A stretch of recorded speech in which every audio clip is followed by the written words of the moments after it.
40,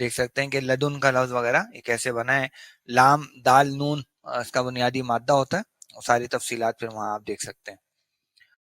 تو لدن بیسیکلی ہمارا ظرف ہوتا ہے, یہ ظرف کے طور پر استعمال ہوتا ہے. اور اندا اور لدن میں ایک فرق ہوتا ہے, وہ بھی میں نے آپ کو اس کلاس میں بتایا تھا کہ اندا کے معنی یہ ضروری نہیں کہ وہ چیز اس وقت بھی آپ کے پاس ہو, لیکن جب آپ لدن کہتے ہیں تو اس وقت بھی وہ چیز آپ کے پاس ہونا ضروری. یعنی میں اگر کہوں کہ ان دی کتابن, میرے پاس ایک کتاب ہے, تو اس کا مطلب یہ نہیں کہ میں جیب میں لے کے پھر رہا ہوں, وہ گھر پہ میرے پاس ہو سکتے. لیکن اگر میں کہوں لدیہ کتابن, تو پھر اس کا مطلب ہے کہ وہ کتاب اس وقت میرے پاس ہے, میرے ہاتھ میں وہ کتاب ہے, یا میرے دسترس میں وہ کتاب موجود. تو یہ فرق بھی ہم نے سمجھا تھا, تو تفصیل آپ وہاں پہ دیکھ سکتے ہیں. تو یہ اصل میں ہے لدن اور اس کے ساتھ ہے نا. تو لدن مضاف ہو جائے گا اور نا کی ضمیر جو ہے وہ مضاف الیہ ہو جائے گی. اس طرح سے ہو جائے گا لدن اور نا. اور یہ ظرف کے معنی میں, اور یہ من کی وجہ سے, لیکن چونکہ یہ لدن کا لفظ ہے وہ مبنی ہے, اس لیے وہ ایسے ہی رہے گا, من سے کچھ تبدیل نہیں کرے گا. تو یہ ہمارا ہو جائے گا مجرور, اور اس مجرور میں لدن مضاف ہے اور نا مضاف الیہ ہے. تو یہ ہمارا ہو گیا جی. اس کے بعد اجرن جو ہے یہ ہمارا موصوف ہو گیا, اور عظیم اس کی صفت ہو گئی, اور یہ کہہ لیے کہ مفعول ثانی ہو گیا اس آتینا کا. آتینا کے لفظ کو ہم بنا نہیں رہے, لیکن ہم یہ جان لیتے ہیں کہ یہ جمع متکلم کا صیغہ ہے باب افعال سے. باب افعال سے یہ جمع متکلم کا صیغہ ہے. افعلنا کے وزن پہ یہ بنے گا. یہاں اس کو تھوڑا سا دیکھ لیں, تو افعلنا کے وزن پہ کیا بنے گا, اتینا. تو اس میں یہ جو جھٹکا ہے اس کو ہم ختم کر دیں گے کھڑے زبر کے ساتھ, تو یہ بن جائے گا آتینا. تو محموز کا ایک سمپل قاعدہ اس کے اندر لگ جائے گا, حمزہ تا یا اس کے مادے باب افعال میں, تو جمع متکلم. تو آتینا, تو اگر ہم یہاں اس کا ترجمہ کریں, بلکہ اس میں آپ چاہیں تو لفظ اجر کو دیکھ سکتے ہیں. اجر کے لفظ کو تھوڑا سا دیکھ لیتے ہیں, یہ پہلی دفعہ اس طرح سے ہمارے پاس, ویسے پہلے بھی گزر چکا ہے جی. کیا مادہ ہوگا اجر کا, اجرن, حمزہ جیم را, یہ بطور فعل باب نصرہ سے آتا ہے, اور اجرن اس کا مصدر بنتا ہے. اس کے معنی ہوتے ہیں کسی کی مزدوری کرنا, جیسے سورہ قصص میں آئے نا, الا ان تأجرنی ثمانیہ حجج, کہ اگر تم مزدوری کرو میرے لیے 8 سال تک. تو وہاں پہ یہ کسی کی مزدوری کرنے کے معنی میں بطور فعل استعمال ہوا ہے. البتہ اس سے ہمارے پاس لفظ بنتا ہے اجرن, جس کی جو جمع ہے وہ اجورن استعمال ہوتی ہے. یہ اس میں ذات ہے اس کا, اور اس کے معنی ہوتے ہیں کسی کام کا بدلہ. اور پھر اجرت, مزدوری وغیرہ یہ سب ان معنی میں یہ آ جاتا ہے.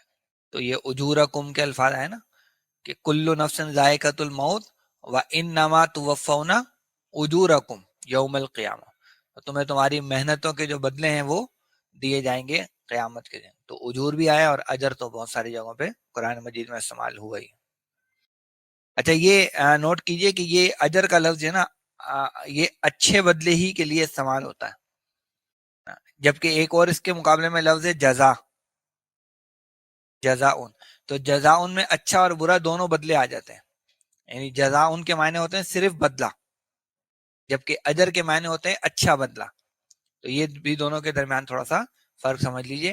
اسی لیے جو پورا کلمہ ہے نا, دعائیہ کلمہ, وہ صرف جزاک اللہ نہیں ہے, بلکہ وہ پورا ہونا چاہیے جزاک اللہ خیرن, کیونکہ جزاک اللہ میں منفی پہلو بھی لیا جا سکتا ہے, منفی پہلو بھی لیا جا سکتا ہے. یعنی آپ بد دعا کے طور پہ بھی اس کو استعمال کر سکتے ہیں, وہ کہ کیا نہیں جاتا معروف معنی میں, لیکن پورا کلمہ یہ بولنا چاہیے جزاک اللہ خیرن, کیونکہ جزا میں اچھا اور برا دونوں. اور قرآن مجید میں آیا بھی ہے, اہل جنت کے لیے بھی جزا کا لفظ آیا, اور اہل جہنم کے لیے بھی جزا کا لفظ استعمال ہوا ہے. تو اچھا بدلہ ہو یا برا ہو, دونوں کے لیے.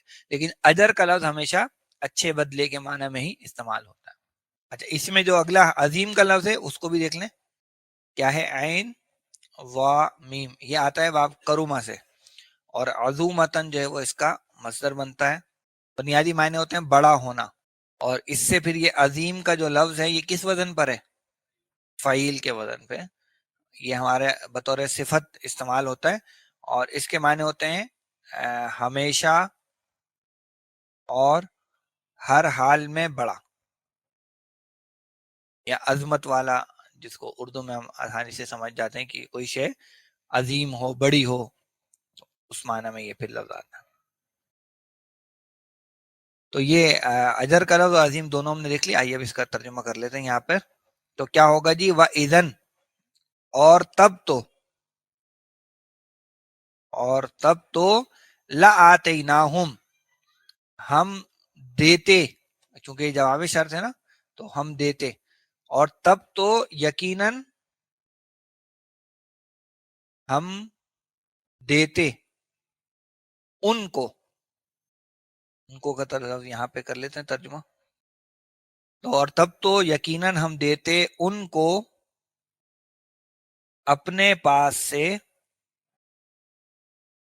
شاندار بدلہ یا بڑا بدلہ، عظیم بدلہ. اور چاہیں تو ایک بھی اس کے ساتھ ہم لگا سکتے ہوں کہ نکرہ میں یہ استعمال ہوا ہے. البتہ آپ دیکھ رہے ہیں کہ نکرہ کی جو آپ دیکھیں تو سب کی سب جو آیتیں بھی چل رہی ہیں وہ سب کس پر ختم ہو رہی ہیں؟ نسب پہ. اگر ہم اس کو معرفہ لے کر آتے تو وہ ربط یہاں پر ٹوٹ جاتا. تو بعض دفعہ یہ بھی چیزیں ہوتی ہیں کہ آگے پیچھے جو ہے وہ چیزوں کو کر دیا جاتا ہے تاکہ اینڈنگ جو ہے وہ سب کی میچ کرنے. آپ دیکھیں نا پچھلی آیت ختم ہوئی تھی اشدہ تثبیتا، یہ ہو گئی اجرا عظیمہ. اس سے پیچھے کیا ہے؟ یسلم تسلیما، تواب الرحیمہ. تو یہ سب اس طریقے سے اینڈ ہو رہے ہیں. تو اس کے اندر ایک بہرحال ایک فلو ہے، ایک خوبصورتی ہے قرآن مجید کی تلاوت کے اندر جو آتی ہے. اچھا، ایک تو یہ ہو جاتا.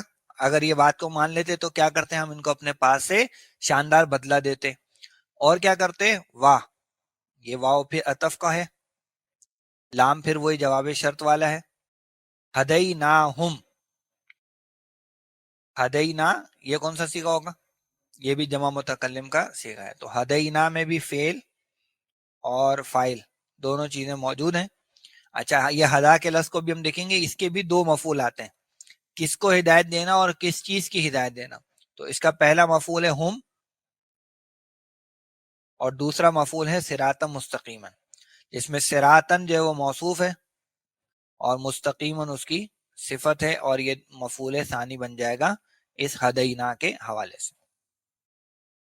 تو ہدینا کے لفظ کو دیکھ لیتے ہیں مادہ وغیرہ، پھر اس کی یہاں پہ ترجمہ کر لیں گے. تو ہدینا، اور یہ بہت ساری جگہوں پر یہ مادہ استعمال ہوا ہے. سورہ فاتحہ کے اندر تو ہم پڑھتے ہی ہیں. تو کیا ہے جی؟ ہا دال یا یہ آتا ہے باب ضربہ سے، اور ہدا یہدی، اور اس کا مصدر بنتا ہے ہدن.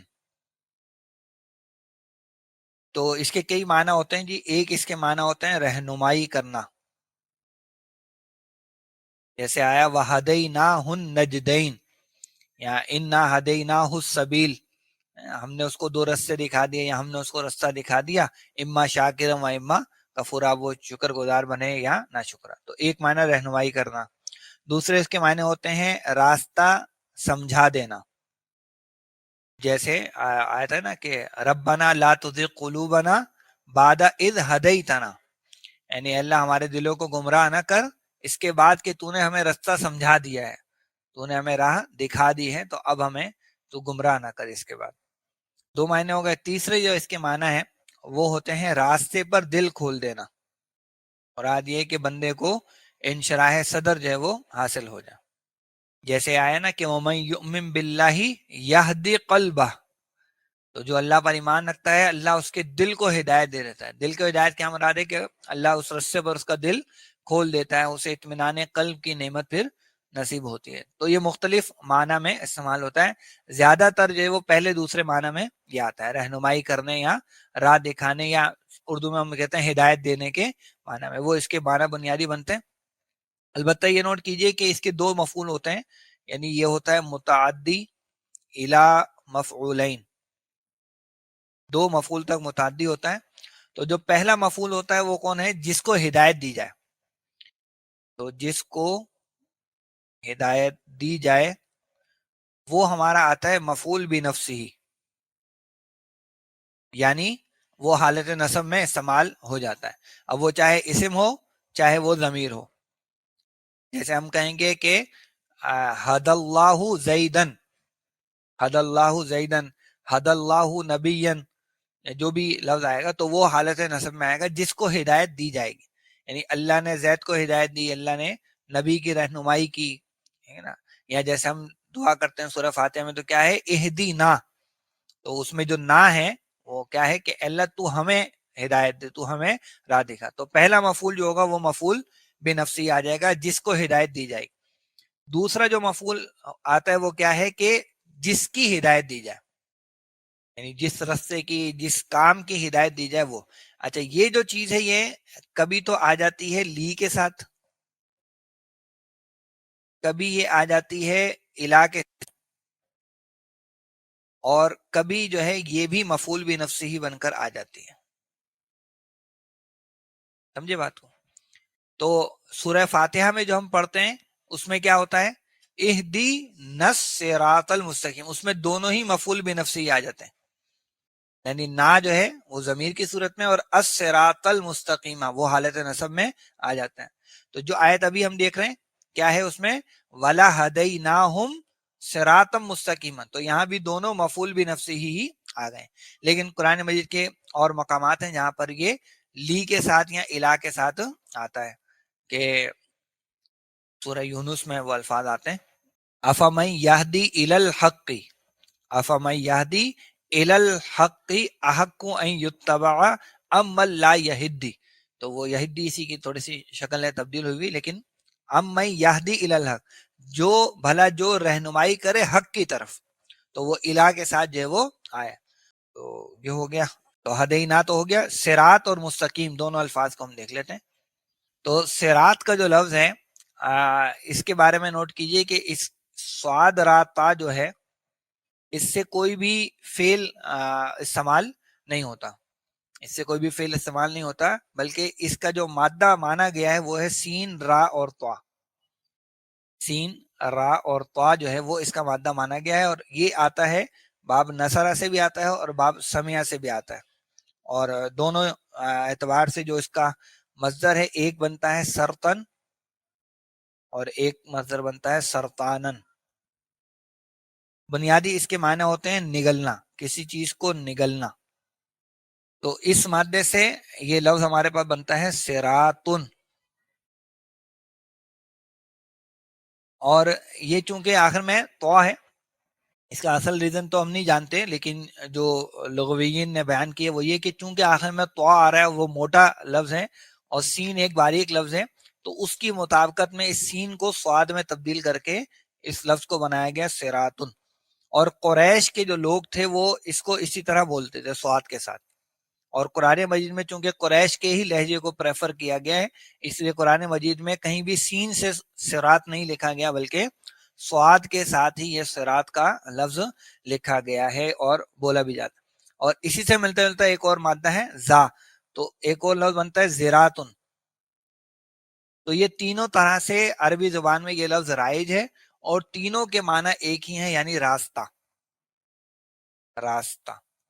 اور نگلنے کے ساتھ اس کا کیا ربط بنتا ہے، وہ بالکل واضح ہے کہ جب مسافر چل رہا ہوتا ہے رستے پر تو ایسے ہے جیسے کہ وہ اس کو نگلتا جا رہا ہے، جیسے سانپ ہوتا ہے نا اور نگلتا جاتا ہے اور آگے بڑھتا جاتا ہے، تو اس طرح کی کیفیت ایک مسافر کی ہوتی ہے راستے پر چلتے ہوئے. تو وہ نگلنے کے مفہوم کے ساتھ اس کا ربط یہ وہ بن جاتا. تو صراط، صراط اور زراط تینوں کے ایک ہی معنی ہے، سین را تا، صاد را تا، یا زا را اور تا. اس طریقے سے بعض مادے آپ دیکھتے ہیں کہ اوپر سین لکھا ہوتا ہے نیچے صاد لکھا ہوتا ہے، تو اس میں بھی یہی مسئلہ آ رہا ہوتا ہے. جیسے لستا علیہم بمسیطر، تو نیچے صاد لکھا ہوا ہے اوپر سین لکھا ہوا ہے، تو وہ بھی تقریباً یہی مسئلہ اس کے اندر آ رہا ہے. تو یہ ہو گیا جی صراط کے معنی، رستہ سیدھا سا مفہوم ہے. اور جو مستقیم کا لفظ ہے اس کو بھی دیکھ لیتے ہیں. کیا مادہ ہوگا مستقیم کا، قاف واو میم. یہ ہے باب استفال سے نا، اس لیے وہ سین اور تار ہے. تو قاف واو میم کا مادہ تو بنیادی طور پہ باب نصرہ سے استعمال ہوتا ہے، اور قیامن اس کا مصدر بنتا ہے. آیت نمبر 34 میں ساری تفصیل ہم اس کی دیکھ چکے ہیں، وہاں پہ لفظ قوام آیا تھا، الرجال قوامون علی النساء، تو اس کے ذیل میں اس کے مادے کی ساری تفاصیل دیکھی جا سکتی ہیں۔ البتہ یہاں پر یہ آیا ہے باب استفعال سے، اور باب استفعال میں جو اس کے معنی ہیں وہ ہے سیدھا ہونا، اس سے یہ ہمارا بنا ہے اسم الفاعل، اس کا وزن ہے مستفعل، قاف واو میم ڈالیں کیا بنے گا؟ مستقویمن، مستقویمن۔ اب یہاں دیکھ رہے ہیں ہم کہ واو سے پیچھے خالی حرف ہے، تو واو اپنی حرکت پیچھے ٹرانسفر کر دے گا، اور جب یہ زیر پیچھے جائے گی تو یا میں وہ تبدیل ہو جائے گا، تو یہ بنے گا مستقیم۔ تو مستقیم کے بنیادی جو معنی ہوں گے وہ کیا ہے؟ کہ ہر کجی اور جھکاؤ سے پاک ہو کر سیدھا ہونے والا، اور یہ جو مستقیم کا لفظ ہے یہ بطور اس میں صفت بھی استعمال ہوتا ہے، اور اس صورت میں پھر اس کے معنی ہوتے ہیں بالکل سیدھا یا تیر کی مانند سیدھا۔ تو آسان جو اس کا سیدھا سا ترجمہ ہوتا ہے وہ کیا ہے؟ سیدھا راستہ، یعنی سیدھا، مستقیم سیدھا، اور صراط اس کا موصوف ہو جاتا ہے، تو صراط مستقیم سیدھا راستہ۔ تو آئیے اب ہم ترجمہ کر لیتے ہیں اس کا۔ تو وَلَهَدَيْنَاهُمْ صِرَاطًا مُسْتَقِيمًا، اور یقیناً ہم ہدایت دیتے ان کو سیدھے رستے کی۔ یہ کب ہوتا؟ اگر وہ جو بات ان کو کہی گئی تھی اس کو وہ مان لیتے، تو وہ ان کے لیے بہتر بھی ہوتا، زیادہ ثابت قدم رکھنے والا بھی ہوتا، ہم ان کو اپنے پاس سے اجر عظیم بھی دیتے، اور ہم ان کو سیدھا رستہ بھی دکھاتے۔ اچھا، اب دیکھیں یہاں بھی صراط مستقیم کا لفظ آیا، اور سورہ فاتحہ میں بھی صراط مستقیم کا لفظ آتا ہے، تو وہاں بھی صراط مستقیم کی وضاحت کس طرح کی گئی تھی؟ صراط الذین انعمت علیہم، تو ان لوگوں کا راستہ جن پر تو نے انعام کیا، تو وہ انعام یافتہ لوگ کون ہیں ان کا ذکر اب اگلی آیت میں آ رہا ہے۔ یہاں بھی صراط مستقیم ہی کے بعد ان انعام یافتہ لوگوں کا ذکر آ رہا ہے۔ تو آیت نمبر 69 ہے جی، کیا فرمایا گیا؟ وَمَن يُطِعِ اللَّهَ وَالرَّسُولَ فَأُولَٰئِكَ مَعَ الَّذِينَ أَنْعَمَ اللَّهُ عَلَيْهِم مِّنَ النَّبِيِّينَ وَالصِّدِّيقِينَ وَالشُّهَدَاءِ وَالصَّالِحِينَ وَحَسُنَ أُولَٰئِكَ رَفِيقًا۔ اب یہ جو یہاں پر واو آ رہا ہے، یہ ایک نئی بات یہاں سے شروع ہو رہی ہے، یہ استیناف کا واو ہے۔ جو من ہمارا یہ کیا ہے جی؟ شرطیہ، اور جو شرطیہ ہے اس کے بعد آپ دیکھ رہے ہیں کہ فعل مضارع آیا تو یہ جازم مضارع بھی ہے ساتھ میں، اور اس نے یوتع کو جو ہے وہ مجزوم کر دیا۔ یہ جو عین پر زیر ہے یہ اصل میں ساکن ہے، یہ اصل میں ساکن ہے، یہ آگے ملانے کے لیے زیر آئی ہے۔ تو یطع اللہ والرسول یہ ہو جائے گا ہمارا شرط، یطع اللہ والرسول یہ شرط ہے۔ اس شرط کے اندر جو ہے یطع فعل، اور اس کا فاعل وہ وہی من جو ہے وہی اس کا فاعل ہے، اللہ والرسول یہ کیا ہو جائیں گے؟ اس کے مفعول، یہ اس کے مفعول ہو جائیں گے۔ تو یطع جو ہے اس کے اندر فعل اور فاعل دونوں چیزیں آ جائیں گی، تو اور یہ جو واو ہے وہ عطف کا ہو جائے گا، اور الرسول بھی اس کا مفعول ہو جائے گا، اور یہ جو فا پھر آگے آ رہا ہے یہ فا ہو جائے گا فا رابطہ، کیونکہ یہ پھر جواب شرط یہاں سے شروع ہو جائے گا، اور اولئک مع الذین انعم اللہ علیہم یہ پورا پھر جواب شرط ہو جائے گا۔ تو اس میں یطع کا لفظ معنی وغیرہ کے اعتبار سے ہم پہلے دیکھ چکے ہیں، یہاں اس کو دیکھ لیتے ہیں بنا کر کے یہ ہوا کیا ہے۔ تو طا واو اور عین مادہ ہے، باب نصرہ سے آتا ہے مجرد میں، یہاں پر آیا ہے باب افعال سے۔ پچھلی کلاس میں بھی اس کے معنی غالباً گزرے ہیں، آیت نمبر 64 میں لیطاع باذن اللہ، آیت 64 میں آیا تھا، تو وہاں تفصیلات دیکھی جا سکتی ہے۔ البتہ یہاں باب افعال میں یہ آیا ہے مضارع میں پہلا صیغہ واحد مذکر غائب، باب افعال میں وزن ہے یفعلو، تو یہ بنے گا یوت وی او۔ یہاں بھی دیکھیں واو سے پیچھے تو خالی ہے، تو یہ واو اپنی حرکت پیچھے دے گا، اور جب یہ زیر پیچھے جائے گی تو واو کس میں بدل جائے گا؟ یا میں، تو یہ بن جائے گا یوتی او۔ اچھا، اس یوتی او پہ جب میں من لگاؤں گا تو کیا ہو جائے گا؟ یہ مجزوم، اور مجزوم ہو کر یہ ہو جائے گا کہ یا تو پہلے ساکن ہے، عین بھی ساکن ہو جائے گا، اور جب دو دو ساکن ہو جاتے ہیں تو ہم نہیں پڑھ سکتے، تو کمزور کون ہے اس میں؟ حرف علت، اس کو ہم گرا دیں گے تو یہ بنے گا یوتع. اور آگے جب لگایا ہے لفظ اللہ تو وہ کہتا ہے جی مجھے ملا کے پڑھو، تو پھر ہم اس کو یہ زیر دے دیتے ہیں.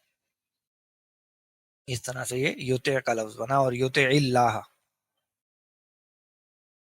تو باقی معنی وغیرہ کی تفصیل جانتے ہیں آپ، اطاعت کرنا، کہنا ماننا، بات ماننا. تو کیا ہو جائے گا؟ وَمَن يُطِعِ اللَّهَ وَالرَّسُولَ، اور جو اطاعت. اچھا یہاں پہ جمع کے معنی میں ترجمہ کر رہا ہوں کیونکہ آگے اولائکا کا لفظ آ رہا ہے، تو وہ اولائکا یہ بتا رہے کہ یہ کسی ایک آدمی کی بات نہیں ہو رہی، کہ جمع کی بات ہو رہی ہے. اور اصول یہ ہے کہ جو من شرطیہ یا من موصولہ ہوتا ہے اس کے بعد فعل واحد کا ہی آتا ہے. البتہ مفہوم واحد کا لینا جمع کا وہ سیاق و سباق دیکھ کر، تو یہاں کا سیاق و سباق بتا رہا ہے آگے کہ یہ جمع ہے، تو یہاں ہم ترجمہ کریں گے جمع میں. اور جو اطاعت کریں اللہ اور رسول صلی اللہ علیہ وسلم کی. تو یہ ترجمہ ہو گیا ہمارا حرف شرط اور شرط کا، بیان شرط آپ اس کو کہہ لیجیے. اب آگے جو آ رہا ہے وہ ہے جواب شرط. اور جواب شرط میں یہ فا تو ہو گیا رابطہ، یعنی تو کا ترجمہ ہو جائے گا تو. اولائکا، تو اس میں اولائکا میں کیا ہے؟ اولائی ہمارا وہ اشارہ ہے، اور جو کا ہے وہ ضمیر خطاب ہے. اولائکا ترجمہ ہم وہ کریں گے، ٹھیک ہے نا. اور یہ یہاں پہ مبتدا بھی بن رہا ہے، اولائکا مبتدا بھی بن رہا ہے. اور مع الذین یہ مضاف مضاف الیہ ہو گیا. مع جو ہے وہ مضاف ہے، اور مع کا لفظ جو ہے وہ ظرف کے طور پر استعمال ہوتا ہے، ظرف مکان، کسی جگہ کے حوالے سے. اور عموماً یہ مضاف بن کے آتا ہے، اکیلا بہت کم ہی استعمال ہوتا ہے. اکیلا اگر آتا ہے تو پھر وہ ایک ساتھ کوئی کام کریں، یعنی معن، وہ پھر وہ تنوین کے ساتھ معن کے ساتھ استعمال ہوتا ہے، یعنی کوئی کام ایک ساتھ ہو جائے، اسی کے ساتھ ہو جائے. لیکن عام طور پر یہ ظرف کے معنی میں جب آتا ہے تو اکیلا نہیں آتا، مضاف بن کر آتا ہے. تو یہ ہمارا ظرف ہو گیا، اور مضاف بھی ہو گیا. اور الذین جو ہے وہ اس کا مضاف الیہ ہو گیا. الذین اس کا مضاف، اور الذین خود کیا ہے؟ وہ اس میں موصولہ ہے. تو جو اس کا صلہ ہے پھر وہ آگے پوری وہ چیز آ رہی ہے کہ انعم اللہ علیہم. یہ انعم اللہ علیہم جو ہے یہ الذین کا صلہ بن جائے گا. اور اولائے کا مبتدا، اور مع الذین یہ خبر ہو جائے گی. اور اس خبر بلکہ انعم اللہ علیہم کو بھی آپ خبر کا حصہ بنا سکتے ہیں پورا. اس میں کوئی ایسی چیز ہے نہیں. انعما کا لفظ دیکھ لیں. انعما یہ کیا ہے؟ ہمارا فعل ہے. اور کون سا سیگا لگ رہا ہے یہ؟ ہاں پہلا سیگا ہے. ابھی ہم دیکھ لیں گے بنا کیسے. اس کا فاعل ہے اللہ، اس کا فاعل ہو گیا اللہ. اور علیہم جو ہے یہ ہو جائے گا اس کا متعلق کا فعل، یعنی کن پر انعام ہوا یہ وہ چیز آ جائے گی. تو انعما کے لفظ کو دیکھ لیتے. انعما کا مادہ ہے نون عین میم، باب فتح سے آتا ہے. نام متن اس کا مصدر بنتا ہے. معنی ہوتے ہیں خوشحال ہونا، خوشحال ہونا یا نعمت پانا. یہ لازمی سے معنی اس کے ہوتے ہیں. البتہ یہاں پر یہ باب افعال سے استعمال ہوا ہے، اور باب افعال میں یہ متعدی ہو جاتا ہے، یعنی خوشحال کرنا یا نعمت دینا. اور جن پر نعمت کی جاتی ہے وہ اللہ کے ساتھ پھر استعمال ہوتا ہے. تو یہاں پر یہ ماضی کا پہلا ہی صیغہ ہے، واحد مذکر غائب، افعال کے وزن پہ انعما. اور سورہ فاتحہ میں اس کا کون سا صیغہ استعمال ہوا ہے؟ انعمتا، وہ واحد مذکر حاضر کا صیغہ. تو یہاں انعما اس نے انعام کیا، انعمتا تو نے انعام کیا. اور چونکہ پہلے صیغے کے ساتھ فاعل آ سکتا ہے تو انعم اللہ، اللہ نے انعام کیا، یعنی اس کی جگہ پہ پھر لفظ اللہ ہمارے پاس آ جاتا ہے. تو یہاں آ جائیں، یہاں تک ترجمہ کریں. تو وہ ہوں گے ان کے ساتھ اللہ نے